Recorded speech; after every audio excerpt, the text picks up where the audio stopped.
Assalamu alaikum dear viewers and welcome to The Awaited, a unique show produced by Imam Hussein TV, allowing you an insight into the history, life, legacy and future promise of the awaited Saviour, Imam Al Mahdi. Lip service, defined as support for someone or something that is expressed in words but is not shown in that person's actions. We recite Dua Nudba every Friday because culturally we have to. We recite Dua Al-Faraj at the end of every program or event, sometimes every day, because culturally we have to. We remember the Imam of our time extensively during the 15th of Sha'ban, but rarely dedicate the rest of our lives to him, the rest of our programs, our activities towards him. We need to remember that the Imam is alive and is among us. We have a religious duty to remember this. Yet what does it mean to be in active waiting? Isn't it just what it is? We wait for the faraj, the reappearance? Or is there more to it? We have a massive responsibility to not only understand what active intidhar means, but also how to act upon it. With me I have Islamic seminary student, Sheikh Ibraheim, my dear friend Khadim Al Hussein, Sheikh Ibraheim Al Ansari, who will inshallah give us a small insight onto what active intidhar means and maybe touch upon some personal experiences inshallah. Sheikhna, assalamu alaikum. Alaikum assalam wa rahmatullahi wa barakatuh. Sheikhna, what is active intidhar? Bismillah ar-Rahman ar-Rahim, alhamdulillahi rabbil alameen, wa salatu wa salam ala Muhammad wa ala ali baytihi tayyibin at-tahirin. Active intidhar, if we just start from a wording point of view, it would be the exact opposite to passive intidhar. So once we wait actively, if we translate intidhar to waiting, once we wait actively and once we wait passively. Now, of course, the question comes, what is the idea of waiting to begin with? And here there's a very important narration from our beloved Prophet Muhammad sallallahu alayhi wa sallam, where he says, خير أعمال أمتي انتظار الفرج. The best deed of my nation is to await faraj, meaning relief. Faraj, not waiting, it means relief. Relief. So to wait for relief. Okay. What kind of relief are we talking about? Maybe we can touch upon that later if you just keep that in mind, inshallah. And maybe we can talk about that more. So my duty is now to wait for something called faraj, something that is called relief. And I have two ways of doing so. I have a passive way and I have an active way. Passive way is that I just sit down and I wait for the Imam to reappear and I just wait in this manner without actually doing anything myself. The active way of intidhar, the active way of waiting, is for me to constantly remember the Imam and be in a position where I am genuinely waiting for the Imam by preparing for the Imam.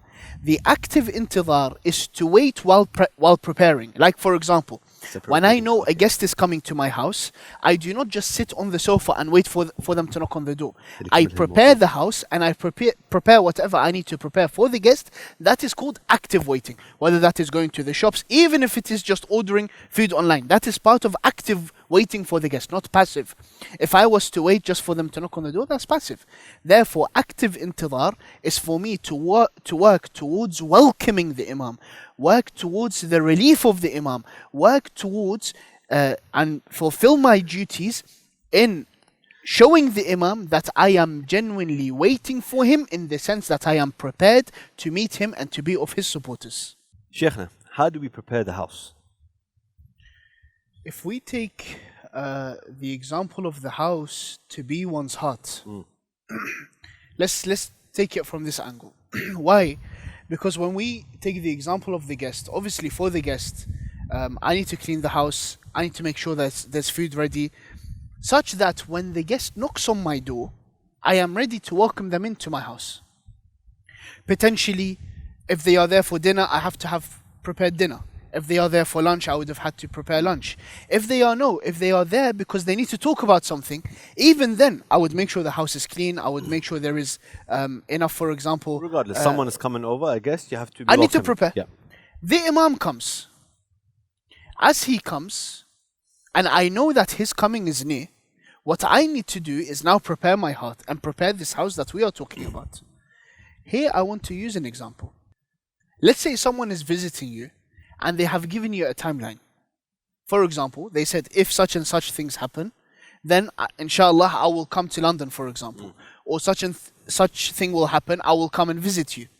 So as these things clear up, you know that the arrival of your guest has come closer.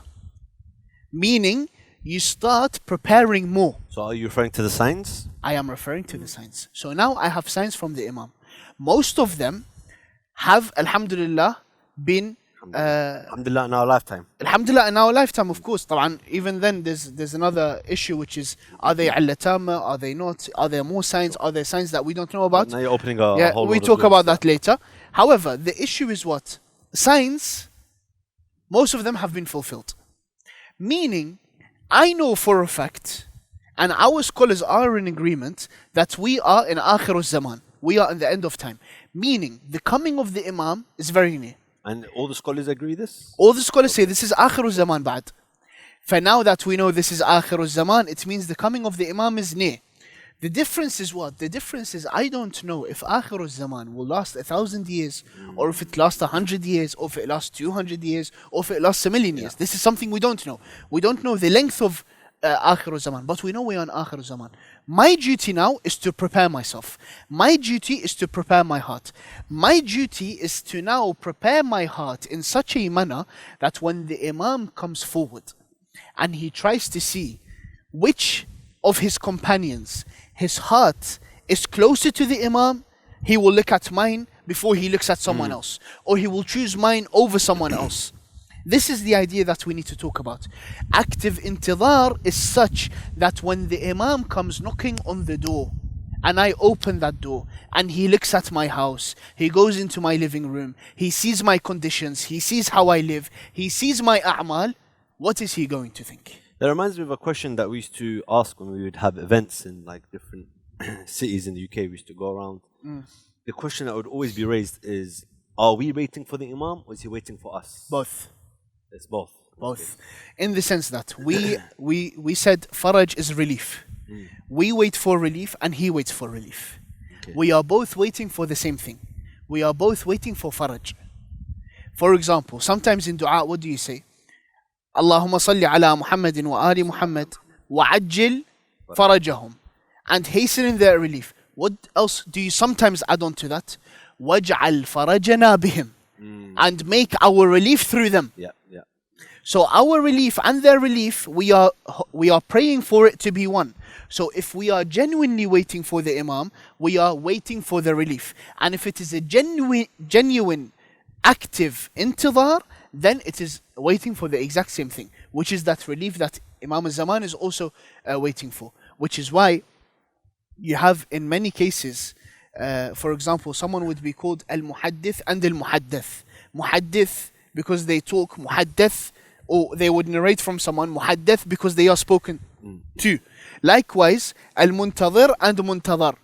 Muntadhir means what? The waiting. He is waiting. Yeah. Muntadhar means what?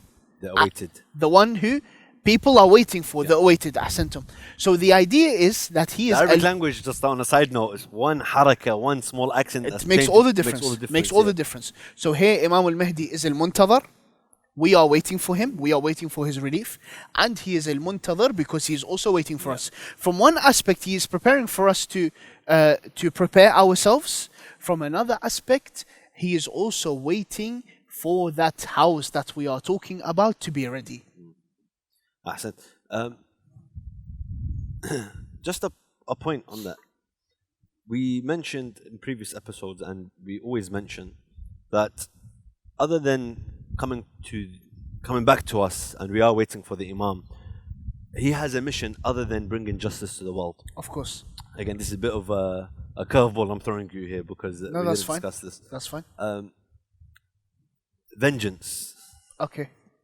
We have in our history, in the history of creation, masa'ib, and the greatest of which are Musibat al-Bab, Salam Allah al-Zahra, Musibat Karbala.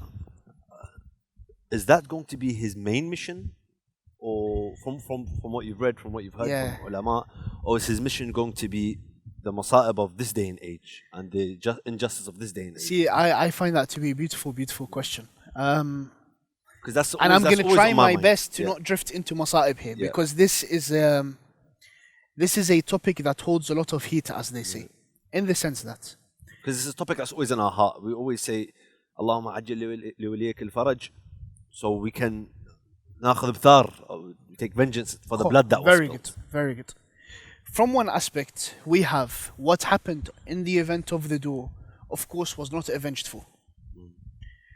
Not only was it not avenged for, it is one of the missions that the Imam has in terms of showing the people truthfulness from falsehood. So we have specific traditions that show, because those that were involved in it have taken a piece of land that is not theirs and are buried there. And the Imam, as the warith of that land, has the right to take them out of that specific location. And we have narrations that say that these things will happen. Then you come to the issue of Karbala. Inshallah, we're there to witness that. Yeah. Inshallah.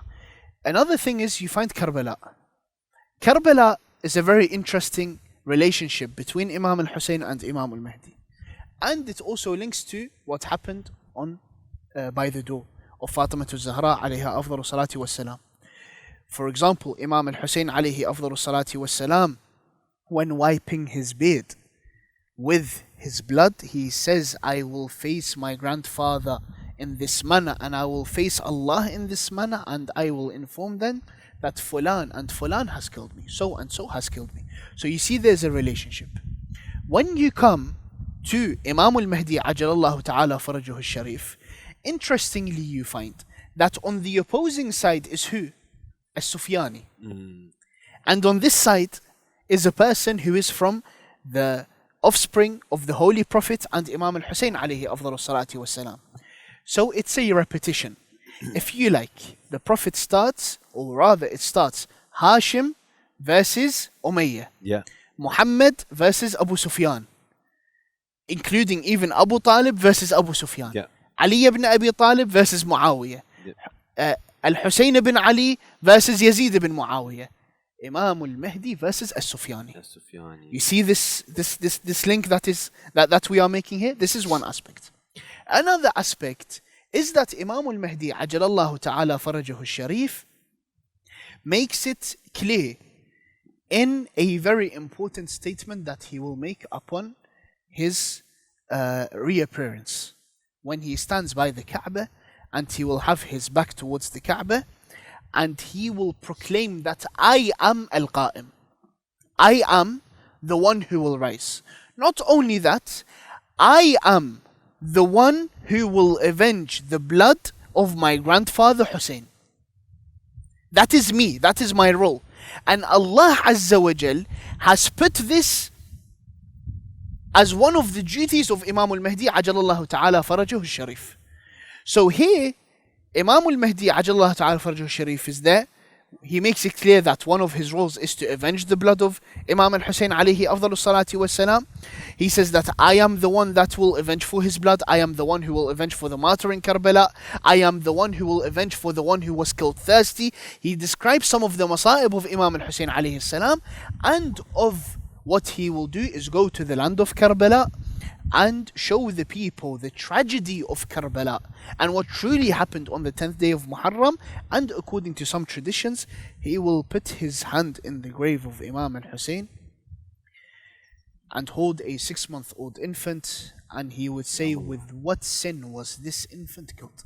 So yes, answering your question, most definitely there is a relationship, and most definitely there is a relationship between the role of the Imam and a vengeance.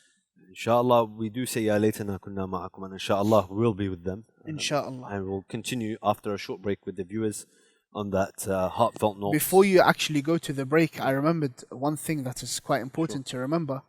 What is the shi'ar, or what is the chant of the supporters of Imam al-Mahdi?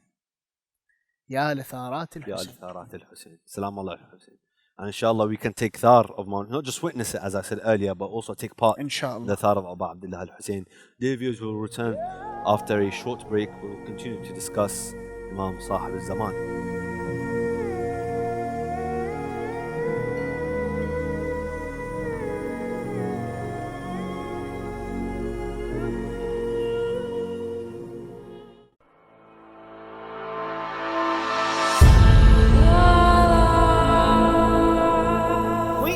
have a duty towards the preservation and the propagation of the message of Imam Hussein alayhi salam. Indeed, one of the best ways to work towards the reappearance of Imam al-Mahdi ajjalallahu ta'ala farajul sharif is through promoting the values of Karbala.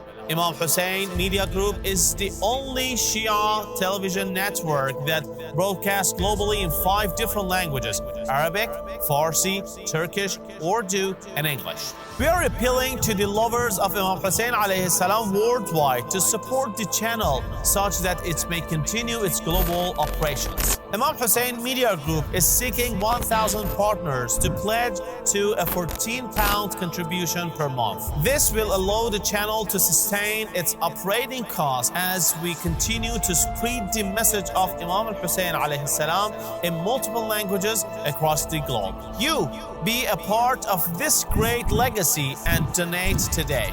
You can pledge in 2 ways. www.imamhussein3.tv/donate will take you direct to our donation page where you can pledge monthly, or you can call or WhatsApp us on 0044 793 9917163. Imam Hussein TV, your gateway to Karbala.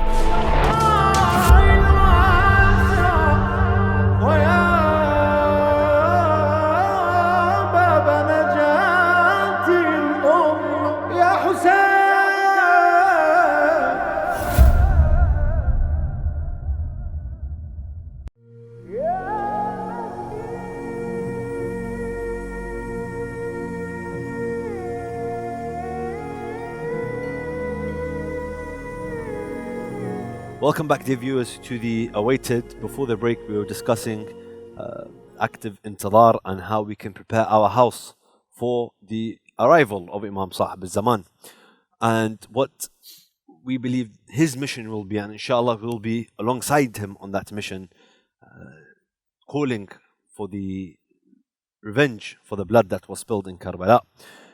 Now I'd like to present our question to the Sheikh. Sheikhna, what are the practical, in your eyes, what are the practical ways in this day and age, especially in the West, what are the practical ways of active intidhar? What can we do?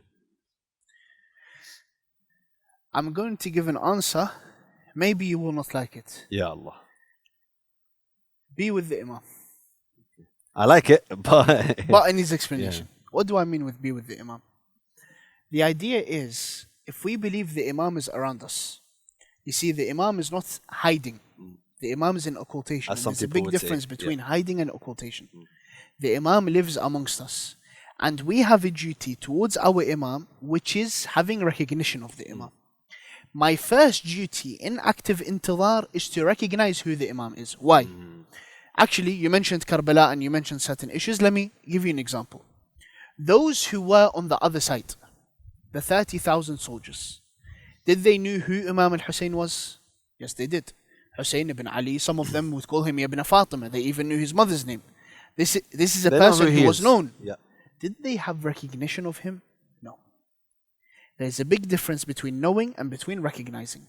What do I mean with recognizing? Recognizing their status and recognizing their rights.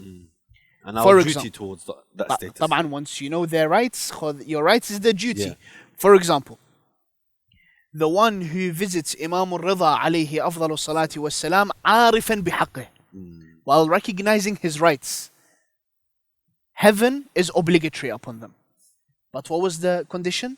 Arifan bihaqqih, knowing their rights or recognizing their rights. Much easier said than done. Because you find, for example, in Karbala, Umar ibn Sa'ad stands in front of Imam al-Hussein alayhi afdalu salati wassalam, and he ponders with himself. He says, أَأَتْرُكُ مُلْكَ الرَّيِّ وَالرَّيُّ مُنْيَتِي أَمْ أَرْجِعُ مَأْثُومًا بِقَتْلِ حُسَيْنِ. Do I leave the rulership of Ray, which was promised to him by Ubaidullah ibn Ziyad, and that is something that I have always wished for? Or do I go back full of sin, مَأْثُومًا بِقَتْلِ حُسَيْنِ, through killing Imam al-Hussein? Meaning what? He knows who Imam al-Hussein is, and he realizes even killing him is a sin. But what overcame him?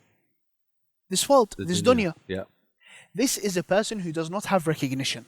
For me to have recognition of the Imam, I need to know who they are and their status and the rights they have over me as a result of that status. Which is why my first duty in active intidhar is to look more into who the Imam is. I am muqassar. I have come short with the Imam. I know nothing about his life. I know nothing about his father. I know nothing about who his mother is. Today, for example, one of the things that truly hurts is, unfortunately, طبعا social media has good and bad. Yeah. But of the bad it has, is that it has given a platform to everyone. Anyone that has a camera and a microphone can now speak. Yeah. And people are turning on cameras and holding microphones and talking about just speaking Sayyida about- Narjis in manners that have never been talked about before. They don't know. We don't know Sayyida Narjis enough to reply to them. That's an issue. That's a problem. We don't know who she was. We don't know her status. Likewise, we don't know Imam Al Askari.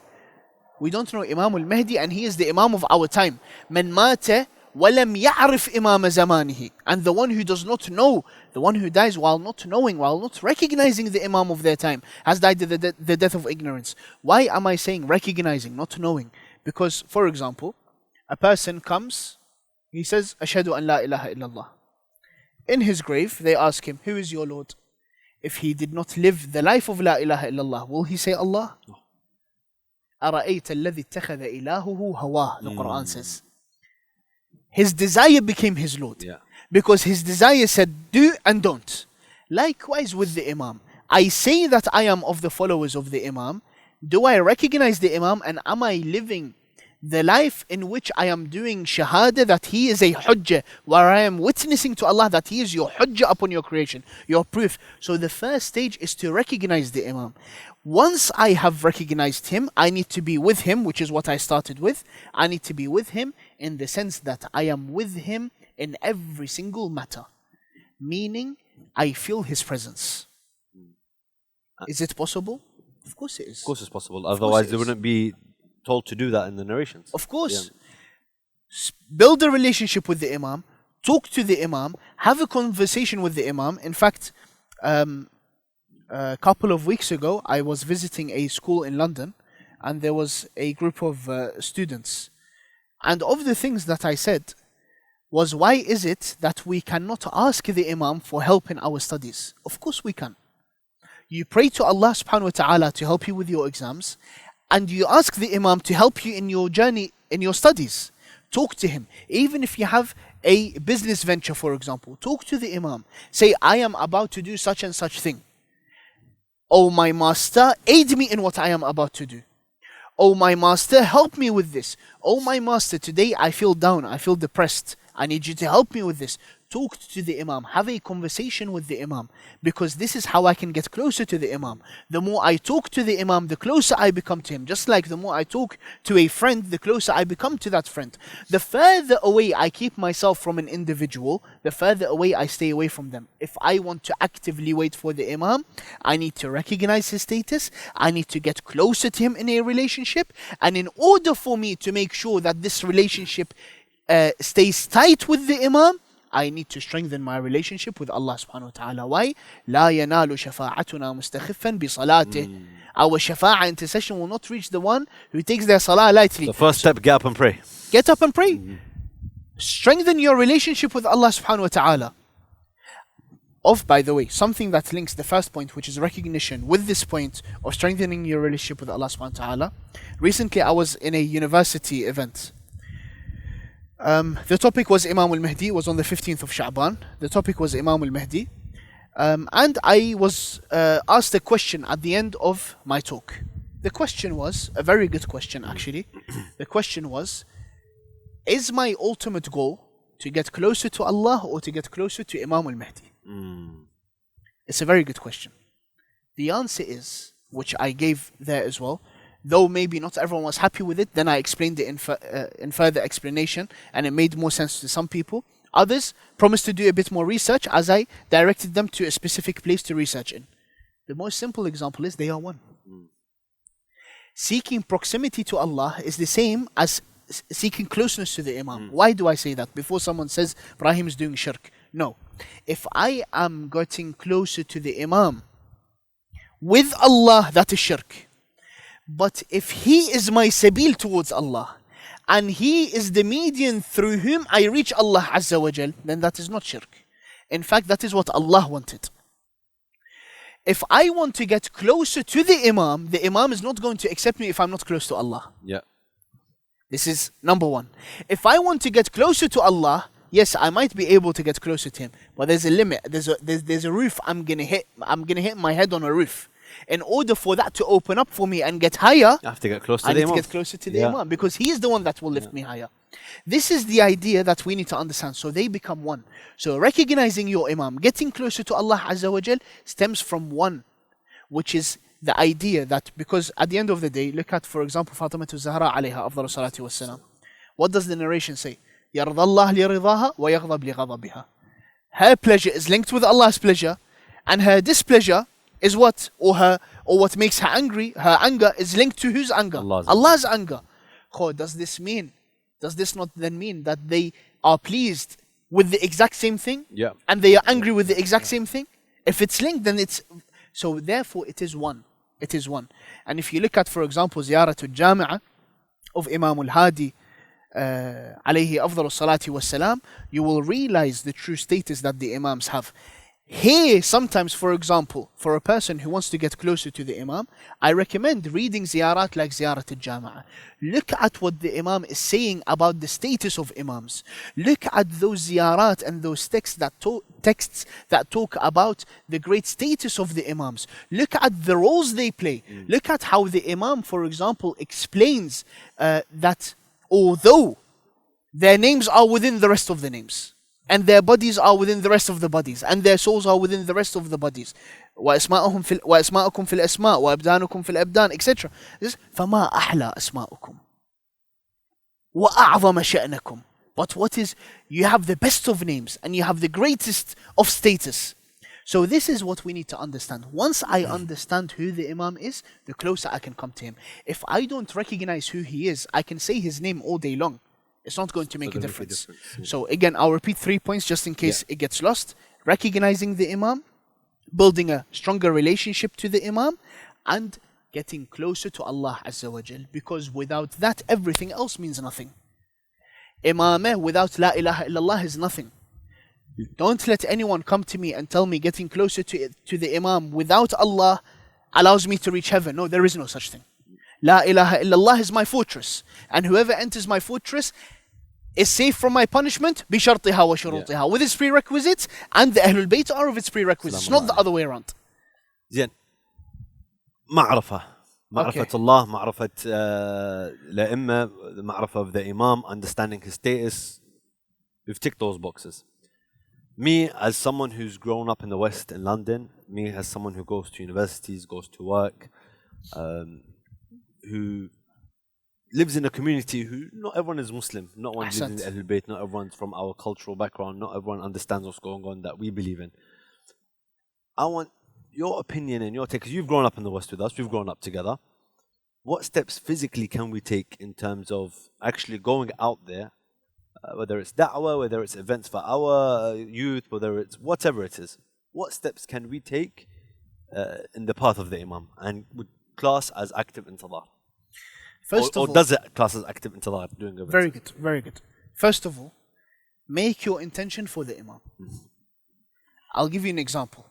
On the Day of Judgment, a lengthy narration by Imam Al-Baqir alayhi afdal salatu wassalam, the first of whom will pass is Fatima Zahra. She says, "Oh Allah, allow these people to understand my status," etc. The narration says what? Anyone, the end of the narration, anyone who fed anyone for the love of Fatima, anyone who clothed anyone for the love of Fatima, anyone who helped anyone for the love of Fatima will enter heaven with who? With Fatima Zahra. The intention was what? The love of Fatima. Likewise, I come in this specific case where I make my day-to-day life for Sahib Zaman. Sahib Zaman wants me, not just me, everyone, wants me in a position where I am the best in whatever I do. We need people in medicine, and we need people in pharmacy, and we need people in engineering, and we need people in law, and we need people in whatever. So we don't just need scholars. That's a discussion that happens. No, of course not. Of course not. Of course not. We need people in wealthy. The Imam is coming to establish a government. He's not coming to establish a house. Yeah. We need the scholars. We have to have scholars. Because scholars are a means towards reaching the Imam now. Because Imam Al Askari alayhi afdal salati wasalam would say that من كان منكم من الفقهاء صائنا لنفسه حافظا لدينه تابعا لأمر مولاه تاركا لهواه فعلى العوام أن يقلدوه. The one who holds specific characteristics, it is upon the rest of the people to do taqleed of that individual. Scholars are vital. But at the same time, I need everyone else. Yeah. I need to build a community. I need to build a stronger community. A community that is collectively awaiting the Imam. How do I do that? By make sure my whole community is all in active intidhar by doing everything for Sahib Zaman. Wallah, I say this, and I haven't said this before, but just so that the point can potentially strike home, inshallah. Whatever step I have taken, I say this for Sahib Zaman. SubhanAllah, just the point I was about to make. SubhanAllah. University for Sahib Zaman. Hawza for That has to Sahib be the Zaman. intention. That has to be the intention. That intention allows him to always be with you. That intention, regardless of where you are, you might be in a position where no one believes in Imam al-Mahdi around you. But that is a point of active intidhar. My active intidhar, that is why I'm saying let the Imam be with you. Wherever you are. As an let him be with individual, you. as opposed to let me do this as a community. As an individual, you can obviously do your active intidhar. Of But like you course. said, a scholar actually mentioned this to me once about the university point you just made. He goes, you're going to university, you're going to study, let's say sports science, whatever it is. Don't do it for the sake of bettering your career. You will better your career, inshallah. But do it, enter the university with the intention of serving Imam Sahib al-Zaman. Ahsant. All the thawab of it will go towards the service of Imam Sahib al-Zaman. And on top of that, you will have success in your career. And on top of that, On top of that, you'll have. For this is the idea. طبعا So sports science was an example which still applies. I just wanted No, to it's give you very a, good. It's very good. I remember once I visited a community once, and one of the youth said he is going to go into health and social care, or that is what he wanted. Everyone started laughing, as you can imagine. Everyone started laughing. This is for girls, this is for madrashino, this one said that. Some of them were old, some of them were young, but they all started laughing. I kept a straight face. And you know me, when someone laughs, I laugh. I kept a straight face, because this was truly a serious moment. I waited for them all to finish, and I looked at them and I said, Sahib al-Zaman wants someone in every field. And if this is the field that he has chosen, then very good. And I said to him, you do this for Sahib al-Zaman and you will see success in it. And this is the reality of it. The reality is whatever I do for Sahib al-Zaman. This is in terms of that. In terms of work, I start working also for the sake of what? Bettering myself for Sahib al-Zaman. Gaining more experience for Sahib al-Zaman. Let me, for example, go into fields that I feel, and let me find a way. Even if you think there is no way, find a way where you, even It's not going to be easy. Whatever it's not going to be on a plate. You have to Let's find say, a way, for example, you're a PE teacher. Yeah. And you think, how is this going to help Sahib al-Zaman? Find a way. Find a way where you can make this an intention to serve Sahib al-Zaman. Ajallahu ta'ala farjahu al-sharif. This aspect is very important. Then I come, for example, now I have a set of money after working. Here's a very important point to make. I come to, for example, talk about khums, a duty that is upon every single mukallaf who has savings at the end of a year. Well, by the way, you'd be surprised how easy actually khums is, and people think they're going to be paying thousands, and in reality, savings. Yani, for example, you know when you look at some maraja, they say even from that, you can take away holiday spending. Yani, you go on a holiday and you spend, I don't know what, £3,000, 4,000, however much you spent, family of 4, family of 5, however much you spent. That you're taking away from your khums as well. You're not paying khums on that. It's really easy. But we become lazy. Why? I don't know where this money is going. I don't know where what. Question. And some people think like it's a whole, it needs a muhasib, it needs an accountant. It doesn't. Not at all. Not if simple. the imam was to come and he says to you, khums. Because khums, half of it is haqqul imam. Or sahmul imam rather. Are you going to give it to him? Question. Part of active intidhar is showing that I am with my wajibat and I am preparing myself for your rising and I am preparing myself in every single aspect, not a pick and choose situation. Picking and choosing is not active intidhar. Picking and choosing is choosing where you await relief and where you don't await relief. And this is something very important to keep in mind as well. That is working outside of work as a community. We have to come together. For example, I find it vital, and this is something that you asked me to touch upon an experience of mine. I'll just give you this, or something that I've done personally. I'll give you this. For me personally, I've dedicated that in the largest majlis we have for us orators is the 10 nights of Muharram. Of course. In the 10 nights of Muharram, I dedicate one full night to Sahib Al Zaman. I mention him throughout the nights, but I dedicate one full night to Sahib Al Zaman.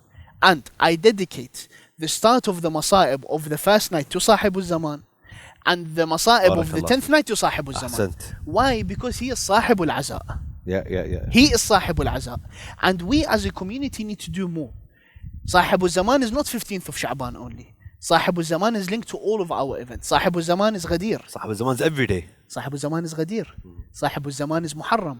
Sahib Al Yeah. Zaman is Ashura. Sahib Al Zaman is Arba'een. Sahib Al Zaman is what happened by the door. Sahib Al Zaman is the Shahada of Fatima Al Zahra. Sahib Al Zaman is Imam Al Kadhim in prison. Sahib Al Zaman is Imam Al Rida in Khurasan. This is Sahib Al Zaman. Part of my active intidhar is to embed him in all of that. So not only do I embed him in my personal life by making everything towards my intention towards the relief of Sahib Al Zaman, not only do I allocate myself or put myself in a position where I do my obligations and leave what is forbidden from me, and on top of that I engage in his remembrance, not as an individual alone, but as a community. As a whole. Ahsan Shaykhna. There's a lot of useful points we take from this episode today of how we can better ourselves and the path of Imam Sahib Al Zaman. And one thing I will say is, once we better our relationship with Allah subhanahu wa ta'ala, every step we take needs to be for Sahib Al Zaman. Every intention we take, whether we're going to work, we're walking, whatever it is, every step should be in remembrance and with the intention that this is for Imam Sahib Al Zaman. So we conclude this episode with your permission, Shaykhna, with a quick dua.